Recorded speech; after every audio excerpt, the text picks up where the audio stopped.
what's up, y'all? Jeffy TV coming to you live in Loma Linda, California, in front of the Child Services building. I remember my experiences with child services and child support were very negative. In fact, one time I told one of the workers there that they should fear for their life.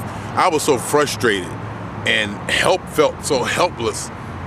And I told the lady, I said, it won't be me, because I'm calm and I'm in a different position, but there's somebody out there that's gonna be so desperate, you're gonna put them in a position, you guys should watch for your life. Because what they did was they'll start garnishing your check.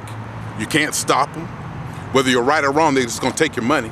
The Los Angeles District Attorney's Office was taking money out of my check after I was already paying my wife.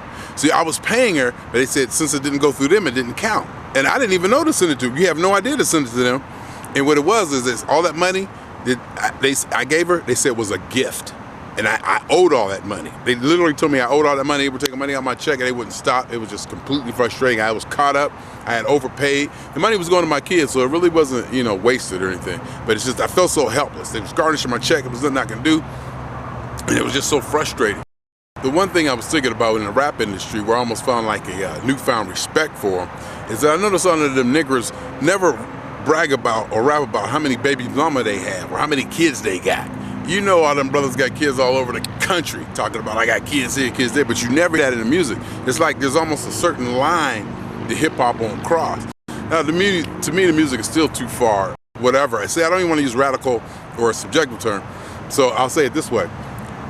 It's illegal. That's the line I want to use. I'm not saying good or bad, up or down, brown or yellow. I'm saying illegal. They're glorifying illegal activities and they're condoning behavior and situations that are not productive to human beings. Going to jail and being a gangster and selling this and selling that. But there's one thing in rap that they never brag about, and that was the, baby's mamas and all the kids they probably got. You know all them niggas got kids, but you never hear them brag about that. Maybe the industry says, look, you ain't going that far. But then again, I thought about it again. The other problem with the situation amongst black males or males, period. What happens is you have kids, your wife signs up for welfare. She's gonna say you're not there so she can get more. And all of a sudden now the DA is looking for you to repay back this child support. You have 3 or 4 kids, you got DAs looking for you to repay this child support. And anytime you use your social security number, they got you. So basically you can't work. You can't work in the system and make a life, because if you go make $10 an hour, these people back here gonna take like maybe 8 of it. I mean, so you can't do it. So you have to go underground and live the lifestyle that they live. Now, I'm not condoning it. I'm not saying it's good or bad or that or this, but I'm looking at it almost from a logical standpoint. And if you got child support on your ass, and if you go get any kind of job, they're gonna yank all this money out from garnishments, you can't work. So you have to find another way to sustain yourself. And what other way is there, people? It's glorified on TV. All they gotta do is cut on MTV Jams and it tells you how to do it right there. How to be this person in your neighborhood to supply dope or drugs or whatever in the neighborhood and hustle and make that money.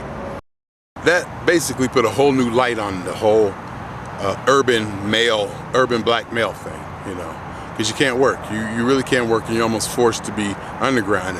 And I'm assuming a lot of these people aren't educated. They aren't well educated. They're not well experienced. They don't have too many opportunities open to them to where they could go to school and maybe even feasibly make enough money to pay child support.